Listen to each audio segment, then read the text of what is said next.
Hello everyone, কেমন আছো তোমরা? আশা করছি ভালো আছো। ভর্তি ভিডিওতে একদম ঠাসা, তাও তোমাদের সাথে শেয়ার করা হয়নি কাজের ব্যস্ততার জন্য। তো একে একে তো ভিডিওগুলো শেয়ার করে গ্যালারিটা ফাঁকা করতে হবে, না হলে তো নিউ ভিডিও করতেই পারছি না। পিকনিকটা ছিল আমাদের বছরের প্রথম পিকনিক, বাড়ির সবাই মিলে সন্ধ্যাবেলা আমাদের মাটির বাড়িতে করেছিলাম। আর মেনুতে ছিল চাটনি, পাঁপড়, চিকেন কষা, আলু মাখা আর ভাত। ফার্স্টেই চাটনিটা করে নিলাম, যেটা করেছিলাম পেঁপে, দারুণ টেস্ট। ছোট বোন এইদিকে আলু মাখতে বসে গেছে আর আমি এইদিকে বসিয়ে দিয়েছি চিকেন। মাটির উনুনে চিকেন কিন্তু ভালোই লাগে, আর পিকনিকে একটু ডান্স হবে না, সেটা কি হতে পারে?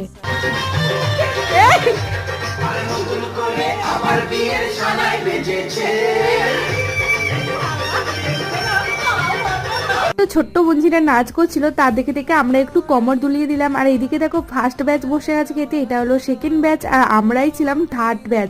দারুণ মজা করে কাটালাম সারা সন্ধ্যেটা। তো চলো টাটা।